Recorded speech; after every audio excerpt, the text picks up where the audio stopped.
जळगाव जामोद नगर परिषद सार्वत्रिक निवडणूक 2025। मुमकिन को मुमताज बना देंगे, जनता को उसका हक दिला देंगे और हालातों के खिलाफ लड़ना आदत है हमारी। शहर विकास के खातिर हम जान नौछावर कर देंगे। भयभीत जनतेला न्याय देऊ, विकासाचे नवे पर्व आणू।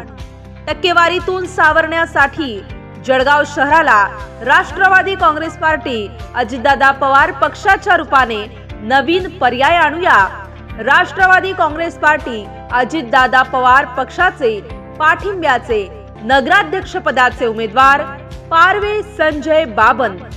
पारवे संजय बाबन, निशाणी खटारा। खटारा या निशाणी समोरील बटन दाबून त्यांना प्रचंड बहुमतांनी विजयी करा। प्रभाग क्रमांक 7 राष्ट्रवादी काँग्रेस पार्टी अजितदादा पवार पक्षाचे नगरसेवक पदाचे अधिकृत उमेदवार असलम खान सखाउल्लाह खान यांच्या घड्याळ या निशाणी समोरील बटन दाबून आपल्या सेवेची संधी द्या। मतदान मंगळवार दिनांक 2 डिसेंबर 2025। वेळ सकाळी 7:30 ते संध्याकाळी 5:30 वाजेपर्यंत।